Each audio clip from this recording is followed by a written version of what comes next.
18 years to the day since I married him, my husband set down his fork, looked at me across a table in a house my sacrifices had helped keep standing for 18 years, and said, "I'm bored of you, Elena."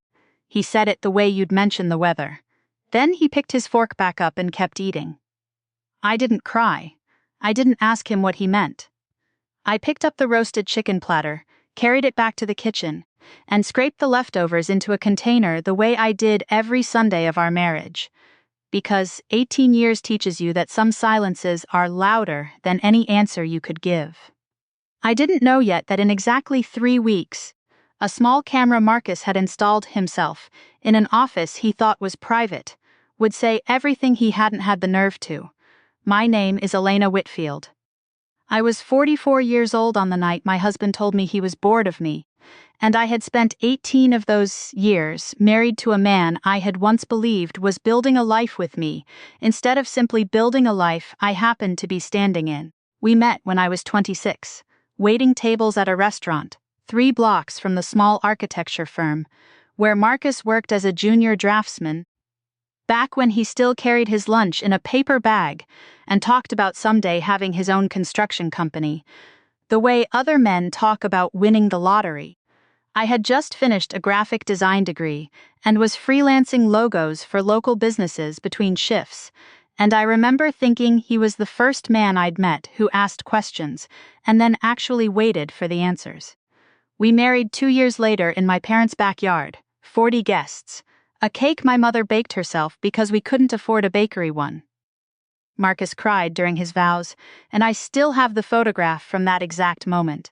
For the first 6 years, we built everything together in the truest sense of the word. I kept freelancing, and when our son Caleb was born, and then our daughter Mia 2 years after him, I scaled my client list down to almost nothing so I could be the one who was there. For the fevers, the parent-teacher conferences, the 3 a.m. feedings Marcus mostly slept through, I told myself it was temporary. I told myself I would pick the design work back up once the kids were in school full-time. Marcus, meanwhile, left the architecture firm and started his own construction company with a $5,000 loan from my father. A fact Marcus stopped mentioning out loud sometime around year 8. When Whitfield Build and Design had grown from a 2-man operation working out of our garage into a company with 31 employees and an office building downtown, with his name on a brass plaque by the door. I remember the early years vividly, answering the company's only phone line from our kitchen table with Caleb on my hip, taking down job estimates in a spiral notebook.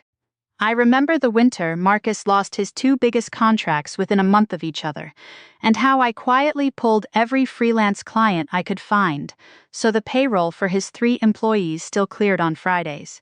He used to say, back then, that the company existed because of both of us, not just him. I believed that for a very long time. I think for a long time it was even true. Marcus was, for those years, a genuinely present father too.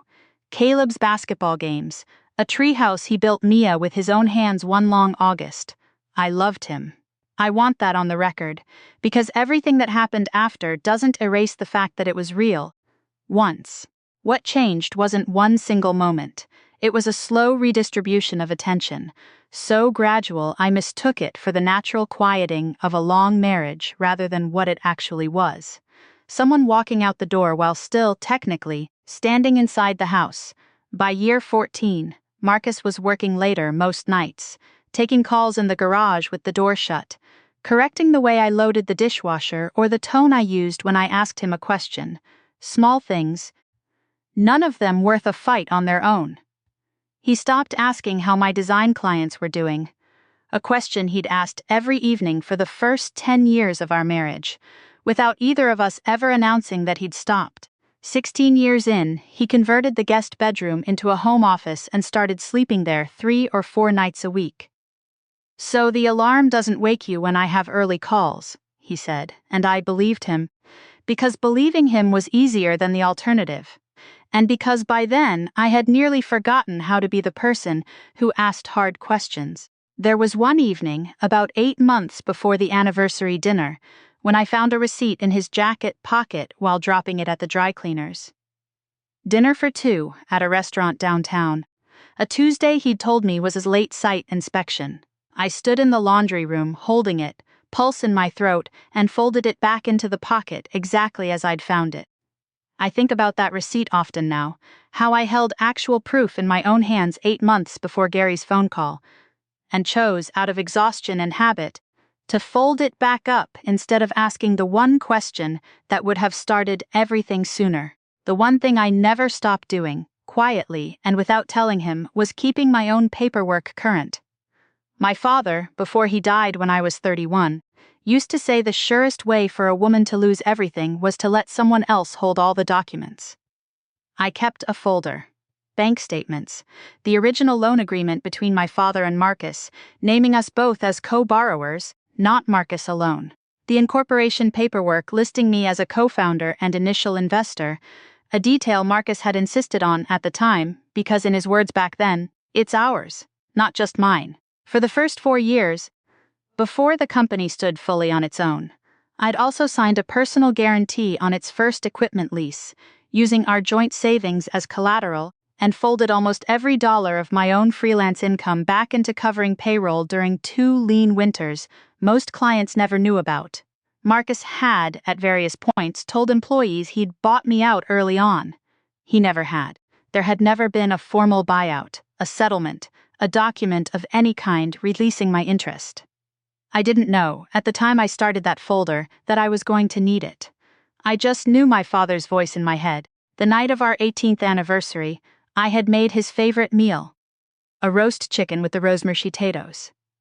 His mother used to make before she passed, and set the table with the good plates we only used a handful of times a year. Caleb was 17 by then and out with friends. Mia was 15 and upstairs with headphones on, oblivious to anything happening below her. It was just the two of us, candles I'd lit myself, a bottle of wine Marcus hadn't opened in months.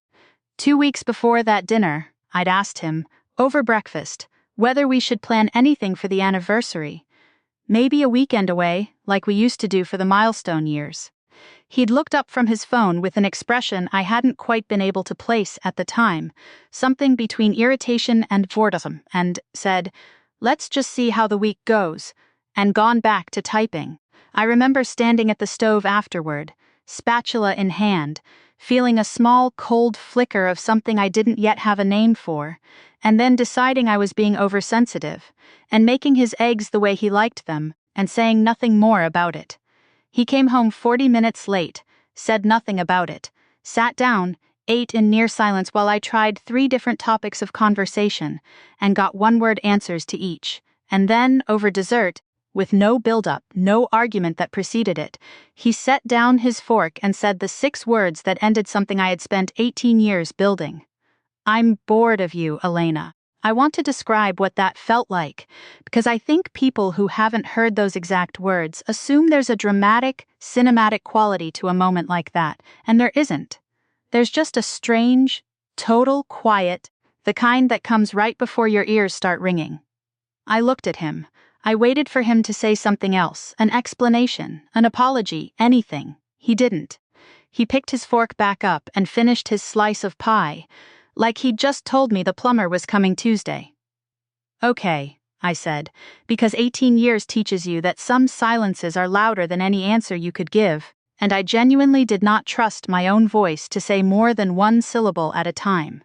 I cleared the table. I washed the dishes by hand instead of loading the dishwasher, because I needed something to do with my hands that wasn't shaking. Marcus went upstairs without another word. I stood in the kitchen a long time after the last plate was dry, staring at the anniversary card I'd bought him that morning, still in my purse, never given. I didn't sleep that night. I lay next to him in the dark, listening to his breathing, even out into sleep within minutes, and I thought about every small thing from the last 4 years that I had explained away.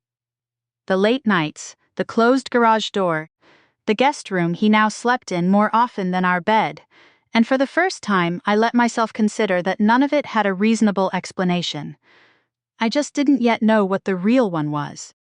The company had grown fast enough that Marcus had started subcontracting out a service he used to do himself. Installing security systems on the commercial builds his crews finished.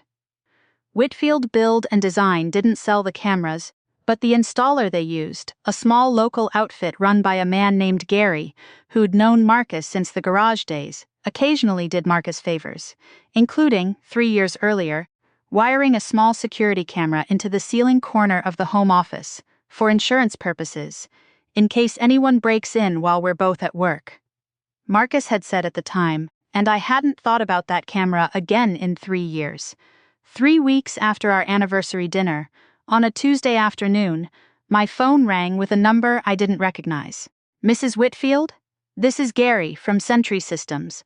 I do the installs for your husband's company." His voice had the careful, apologetic tone of a man who wasn't sure he should be making this call at all. "I'm really sorry to bother you at home.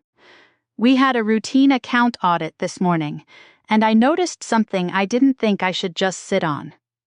Your name is still listed as the secondary administrator on the home office install account, from when we set the system up 3 years ago, so the cloud storage app flagged new footage under your notifications too, not just his. I wouldn't normally look at footage that isn't mine to look at, but the file thumbnail came up on my screen during the audit, and once I saw enough of it, I didn't think I could just quietly clear the notification without saying something to you first." My hands had gone cold around the phone. "Which camera?" I said. "Which room?" "The home office," Gary said. "Dated 11 days ago, 2 in the afternoon." 11 days ago, at 2 in the afternoon, I had been at Mia's school for a parent conference. Marcus had told me he had a client walkthrough that ran long and wouldn't make it. "Can you send it to me?" I said. Just to me, not to him. There was a pause on the line, long enough that I thought Gary might say no, that this wasn't his place. Instead, he said quietly, "Give me an hour. I'll send it from my personal email, not the company one. And Mrs. Whitfield, I've known Marcus a long time. I hope I'm wrong about what I think might be on there." He wasn't wrong. The footage was 11 minutes long, time-stamped, angled down from the ceiling corner, the way security footage always is, slightly removed and clinical, which somehow made it worse rather than better. I watched Marcus let himself into the home office. I watched a woman follow him, and less than a minute later, closing the door behind her. A woman I recognized immediately because I had met her twice at company holiday parties. Rachel Doyle, 34, Marcus's operations director, the one he'd hired 4 years ago, and had, on more than one occasion at dinner, described to me as sharp, really gets how the business runs. I watched them the way you watch, something you already know is going to hurt, and can't stop watching anyway, hoping each new second will somehow prove you wrong about the last one. It didn't. I watched Marcus pour 2 glasses of the scotch he kept in his desk drawer, the bottle I'd given him for his 40th birthday, that he told me he was saving for something special. I watched Rachel sit on the edge of his desk, comfortable in a way that spoke of familiarity, not a first occurrence. I watched him laugh at something she said, an easy, unguarded laugh. I hadn't heard directed at me in longer than I wanted to admit. I heard, because the audio had picked it up clearly in the quiet room, Rachel say, "Have you talked to her yet?" "About us?" And Marcus say, "Soon. I just need the restructuring paperwork finalized first. Once the ownership transfer's clean, none of it matters what she thinks anyway." The video ran another 4 minutes past that. I watched Rachel ask whether Elena would make things difficult, and Marcus say no, that I'd never once looked closely at the company's paperwork in 18 years, that I trusted him completely with all of it, that it was, in his words, the one useful thing about how she is. I sat at my own kitchen table and listened to my husband describe 18 years of my trust as a convenient blind spot, and I understood with a clarity that felt almost physical that the man who had held my hand at my father's funeral and the man on that screen were somehow impossibly the same person. I sat at my kitchen table and watched my husband of 18 years plan, out loud, on camera, exactly how he intended to keep a business built on my father's $5,000 loan from ever legally belonging to me again. I didn't call him. I didn't drive to his office. I sat very still for a long time after the video ended, the way you sit still after a car accident, doing an inventory of what still works before you try to move. Then I opened my laptop and downloaded the footage to 3 separate places, because 18 years of being underestimated had at least taught me not to trust a single copy of anything that mattered. That night, Marcus came home at his usual time, kissed the top of my head out of habit rather than affection, and asked what was for dinner. I told him I'd ordered Thai food because I could not make myself stand at a stove and cook for him, and if he noticed anything different in my voice, he didn't say so.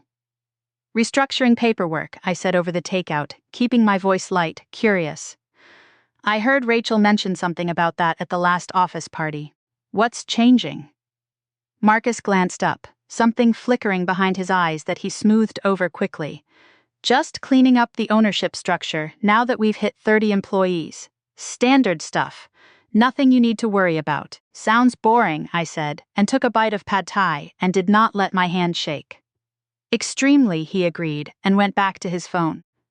I found Diane Castellano's name the way most people find lawyers when they're afraid to ask anyone they know, through a friend of a friend who still spoke about her attorney with something close to reverence. I called from the grocery store parking lot on a Thursday morning, heart hammering, as though I were doing something shameful instead of something necessary. Diane's office was small, tucked above a dry cleaner's, unglamorous, and I liked her immediately for exactly that reason. She was maybe 60, silver-haired, with the unhurried manner of a woman who had heard every version of the story I was about to tell her, and had long since stopped being surprised by any of them. I brought everything: the video, the old loan documents from my father, the incorporation paperwork listing me as an initial investor, a decade of joint tax returns I'd pulled from the garage file cabinet while Marcus golfed with a client on a Saturday, the equipment lease guarantee from year 4, even the folded receipt from 8 months earlier, which I'd finally taken out of the drawer where I'd hidden it and brought with me, though I hadn't been sure, until I set it on her desk, that it would matter to anyone but me. Diane watched the footage in silence, occasionally making a note in handwriting too small to read upside down. When it ended, she sat back and studied me. "Mrs. Whitfield, I want to be direct, because I think that's more useful than gentleness right now. This is significant. The affair matters less, legally, than what he says on that recording. Once the ownership transfers clean, none of it matters what she thinks. That's a statement of intent to restructure a marital asset, specifically to exclude you from it. Combined with your father's loan documents showing the company's founding capital, your name on the incorporation paperwork as a co-founder, and the fact that you personally guaranteed the company's first equipment lease, you have a strong claim to a substantial share of that business. Regardless of anything he signs between now and a filing, he's telling people I bought, that he bought me out, years ago, that I was never really involved." Diane looked up from her notes. "Has he ever produced a document to that effect? A settlement? A release? Anything with your signature releasing your interest?" "No," I said. "There's never been anything like that. Just what he tells people." "Then it's not a legal fact," she said. "It's a story he's been telling, and stories don't hold up against documents in a courtroom. That distinction is going to matter a great deal in the next few months." For the first time in weeks, I felt my father's voice beside me again. Not loud, just steady. "Can he finish the restructuring before I file?" "He can try," Diane said, "which is why we're not giving him time to. I can file protective measures today. A notice recorded against the company's ownership records, and a formal claim establishing your documented interest. It won't stop him from signing whatever he wants internally. It will mean none of it can be finalized cleanly without your knowledge, and once it's contested, no bank or partner will want to touch it." "Do it," I said. "Today, if you can." She could, and did. I left her office with a folder of my own, copies of everything she'd promised to file that week, and drove home rehearsing the version of myself I needed to keep performing. The wife who hadn't noticed anything, slowly, sweetly, going along with life as usual, while downtown, paperwork was quietly being filed that would make sure nothing Marcus and Rachel were planning could ever fully close. The first thing I found, 4 days after Diane's filing, wasn't something I went looking for. It was sitting in a stack of mail Marcus had left on the kitchen counter, A draft partnership agreement he'd forgotten to lock in his briefcase, printed from the company's shared drive. I only glanced at it because I recognized the letterhead. On the second page, under executive structure, Rachel Doyle was listed as equity partner, effective the date of the anniversary party. 11% ownership. A title that had never existed at Whitfield Build and Design in 18 years, being handed to a 34-year-old operations director who had been with the company 4 years, while my own name appeared nowhere in the document at all, not even as a footnote. I photographed the page, put the folder back exactly as I'd found it, and said nothing. The second thing came from Caleb, of all people, home from his first semester of college for a long weekend. He mentioned, almost offhand, over breakfast, that he'd run into one of the newer project managers from his dad's office at a gas station, and the guy had said something like, "Your dad built all this basically on his own, huh, since your mom was never really involved in the business side." Caleb had laughed it off at the time, assuming it was just office small talk, and only repeated it to me because he thought it was a funny thing to get wrong. I told him it was nothing, and went to the bathroom, and sat on the edge of the tub for a few minutes before I could make my face normal again. Marcus had spent 18 years letting a version of our story circulate at his own company, in which my father's $5,000 and my name on the original incorporation simply didn't exist. The third thing I only learned about because Diane called to tell me. A regional bank, Whitfield Build and Design, had been negotiating a large line of credit with, meant to fund an expansion. Marcus had been planning for over a year, had quietly paused the underwriting process after their legal team flagged the recorded notice of interest on the company's ownership records. Diane had gotten word from a contact at the bank, off the record, that the loan officer had specifically asked whether the other owner needed to be a party to the agreement before it could move forward. Marcus, as far as either of us could tell, didn't yet know the deal had stalled. He was still telling people at the office it was close to signed. The fourth thing happened 2 nights before the party, and it was the one that stayed with me longest. I'd stopped by the office to drop off a folder Marcus had left at home, and I heard Rachel's voice before I saw her, laughing with someone in the break room, not realizing I was in the hallway. "Honestly, once the restructuring's done, none of this is going to feel real for a while," she said. "Poor Elena's going to find out at a party she probably won't even understand the paperwork for." Someone else laughed along with her, uncertain. I stood in the hallway for a moment, folder in hand, and then I walked in, smiled, set the folder on the break room table, said, "I hoped." Everyone was excited for Friday, and left before my voice could betray anything at all. I told Diane about the party. She was quiet a moment, then said, in the same calm voice she'd used since our first meeting, "That's not a coincidence you need to fight Mrs. Whitfield. That's an opportunity. A room full of his partners, his staff, and the woman he's planning to replace you with, all in one place, at the exact moment he thinks he's won. I can be there. Are you ready for that?" "I've been ready," I said, "since the day I watched that video." 2 nights before the party, I sat Caleb and Mia down at the kitchen table, the same table where their father had once said he was bored of me, and told them everything, because I couldn't in good conscience let them walk into whatever happened at that party without some warning, and because I owed them the truth more than I owed Marcus my silence. Caleb went very still, the particular stillness of a 17-year-old, trying hard not to show how much something has landed. Mia cried quietly, and asked the question I'd been dreading most. "Did you know about her before the anniversary dinner?" "No," I said. "I found out 3 weeks after. But I've suspected something was wrong for a lot longer than that, and I didn't ask. Because I was scared of the answer." "Are you going to be okay?" Caleb asked, and there was something in his voice, 17 years old, and trying to sound steady for my sake, that nearly undid the composure I'd been holding onto for 3 straight weeks. "I'm going to be more than okay," I told him, and I meant it, even though in that particular moment I didn't fully believe it yet myself.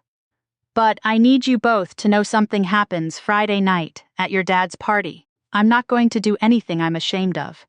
I need you to trust that, even if it's hard to watch." Neither of them asked to come. I didn't offer. Some things I decided they didn't need to witness in real time, only understand afterward, in their own way and their own timing. The party was held on a Friday evening in the downtown office, the open floor plan strung with string lights. A catering table along one wall, 31 employees and a dozen partners and subcontractors mingling with wine glasses in hand, under a banner that read Wit, Build and Design. 31 million and counting. Marcus stood near the center of the room in a navy suit I had bought him for our 15th anniversary, glowing with the particular confidence of a man who believes every version of his future has already been secured. I arrived 20 minutes after Diane's suggested time, on purpose, wanting the room already loosened by 2 rounds of drinks before I walked in. I recognized almost every face there, men who had worked crews for Marcus since the garage days, project managers whose kids I'd watched grow up at company picnics, a handful of bank representatives and subcontractor partners I'd shaken hands with 100 times over 18 years of these same kinds of nights. A server offered me champagne near the entrance, and I took it, and didn't drink it, and held it the entire evening like a small cold anchor. Rachel stood near Marcus for most of the evening, close enough that I watched 3 separate employees notice and glance away. The way people do when they've clocked something they've decided isn't their business to comment on. I wore the green dress Marcus had once told me was his favorite, and I moved through the room the way I had moved through 18 years of company events, asking employees about their kids, complimenting the caterer, laughing at the right moments. I kept glancing toward the elevator bank at the far end of the floor, counting the minutes, knowing that somewhere in the building below, Diane was already on her way up, carrying a leather folder that would change the entire shape of the evening. Marcus tapped his glass with a fork around 8 o'clock, and the room quieted, faces turning toward him with the easy attention of people who trust their employer. "I want to thank every single person in this room," he said, "for 18 years of building something I could only have dreamed about when I started in a garage with a $5,000 loan and a lot of nerve. We hit $31 million this year. And effective tonight, I want to formally announce a change to our executive structure. Rachel Doyle has been an extraordinary force behind this company's growth, and starting today, she's stepping into the role of equity partner." A ripple of applause moved through the room, uncertain but polite, the sound of people clapping because their employer was clapping. Rachel stepped forward beside him, glowing. Already reaching for the glass someone handed her, already wearing the expression of a woman about to be introduced as something bigger than she'd ever officially been. "To 11%, Marcus said, raising his glass toward her, "and to the next chapter." He glanced just briefly in my direction, the look of a man who believed the last piece had just clicked cleanly into place. The elevator chimed. Deanne stepped out first, in a charcoal suit, calm and unhurried, a leather folder tucked under her arm. Behind her, a step back, stood a process server with a small stack of documents, the kind of quiet, procedural presence that somehow lands harder in a room than any raised voice could. "Good evening," Diane said, her voice pitched perfectly for the room, professional, unbothered, utterly without drama, which made it land harder than if she'd shouted. "I apologize for the interruption. I'm here on behalf of my client, Elena Whitfield."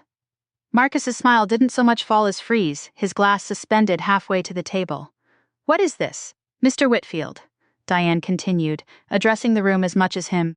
"I'm formally notifying you and any relevant parties present that Elena Whitfield holds a documented ownership interest in Whitfield Build and Design, established through founding capital and initial incorporation paperwork dated 18 years ago.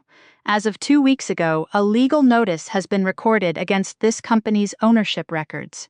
Any restructuring, ownership transfer, or asset reassignment undertaken since that filing, including any agreements discussed or finalized regarding operational control, is subject to legal review and, where it excludes Mrs. Whitfield's documented interest, void." The room had gone entirely silent, 31 employees, and a dozen partners watching a scene. none of them had any context for, which somehow made the silence heavier rather than lighter.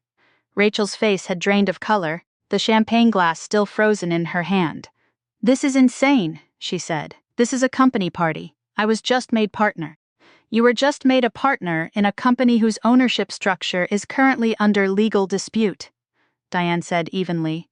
"Which is, I understand, precisely why tonight's timing was chosen for the announcement."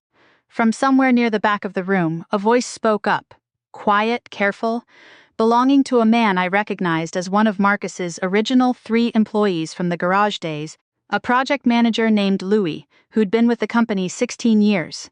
"Marcus," he said, not unkindly, but not backing down either. "Founding capital, incorporation paperwork. That's Elena, isn't it? She was there from the beginning."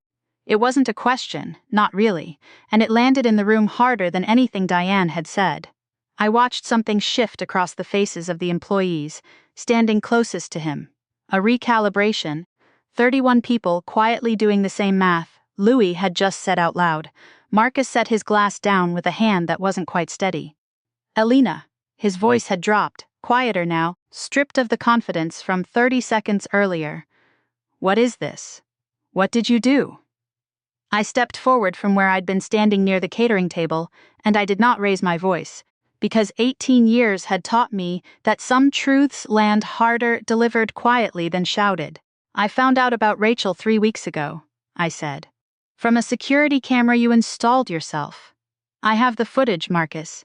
I have you on that recording telling her you'd talk to me once the ownership transfer was clean, because then none of it would matter what I thought, so I made sure it would still matter." Someone near the back of the room made a small, sharp sound, quickly stifled. Marcus's jaw worked, but nothing came out. "How long have you known?" he finally asked, voice quieter still, almost pleading. "Long enough," I said, and the words hung in the room simple and final, and I watched something in his expression finally break.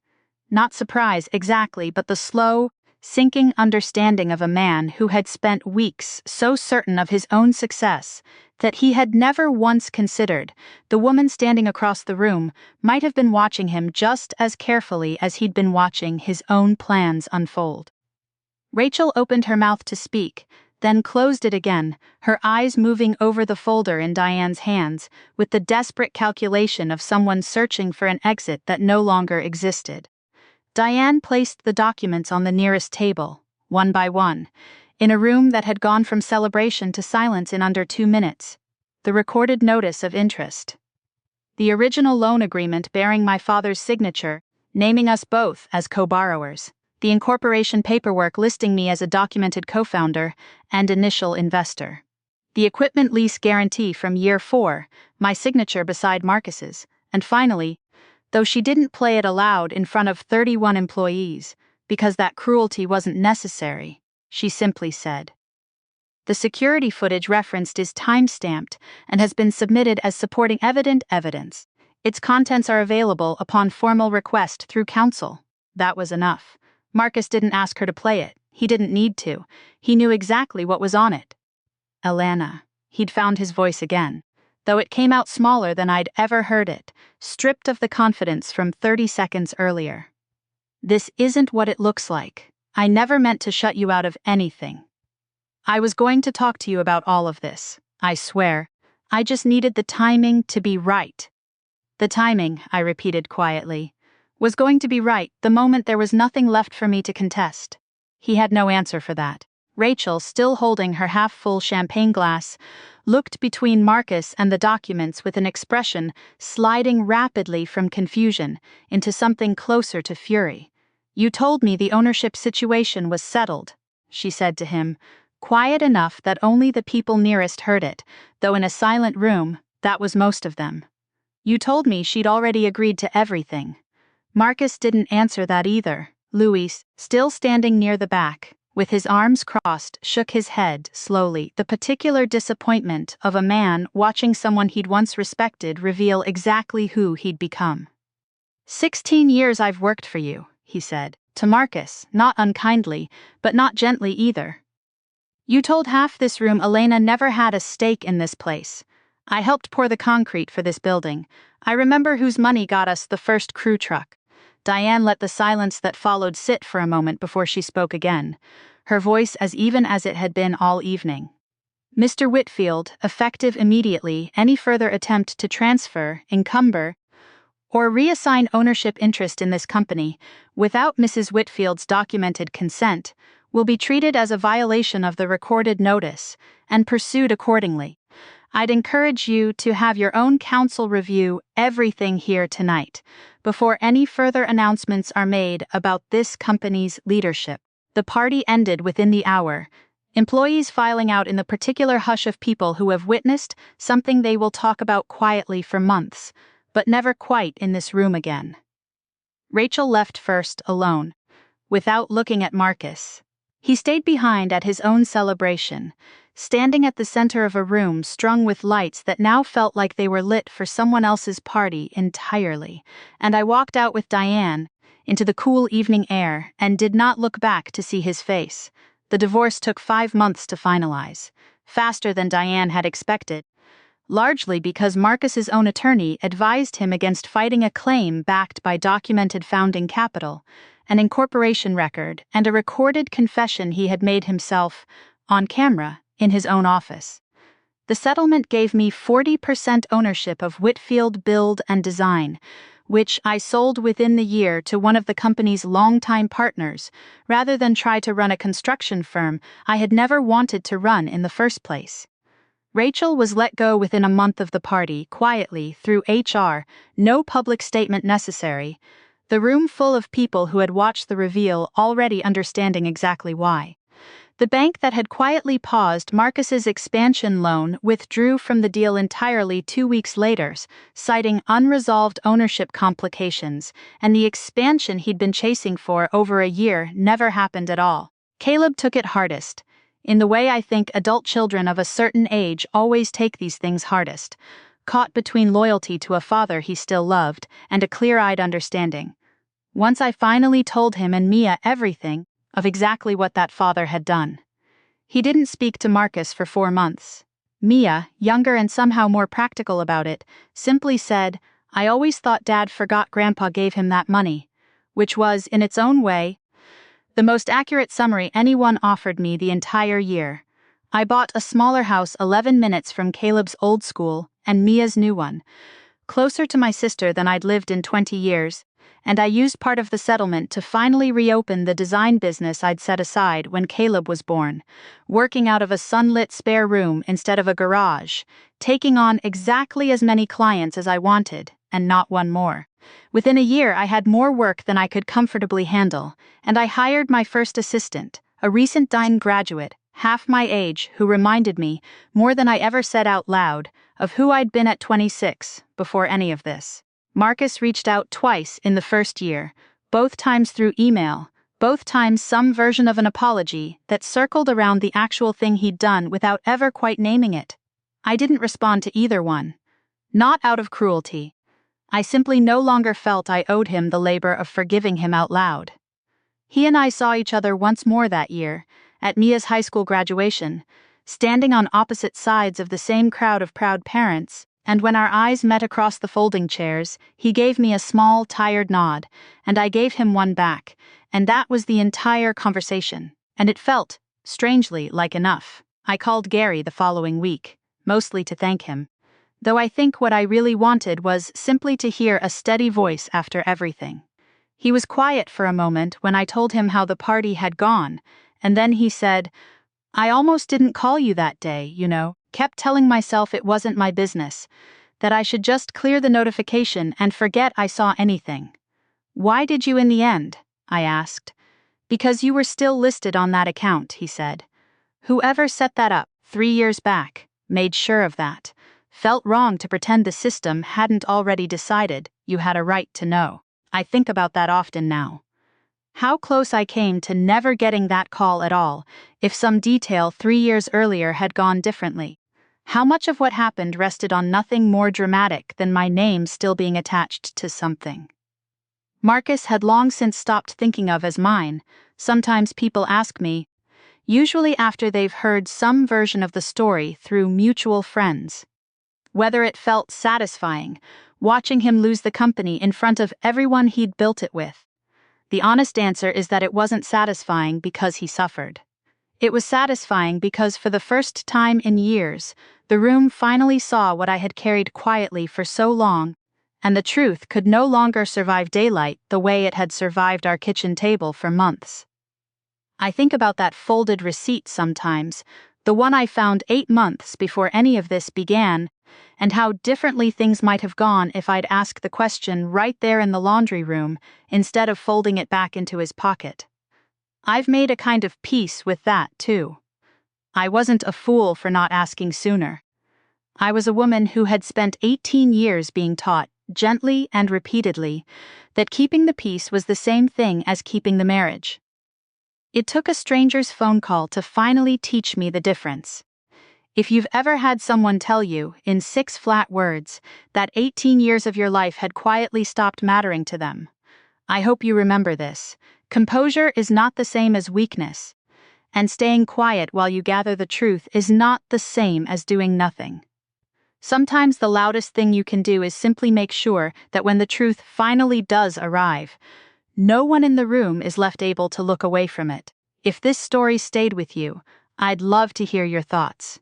Have you ever discovered something about someone you trusted that changed the way you saw your entire life together?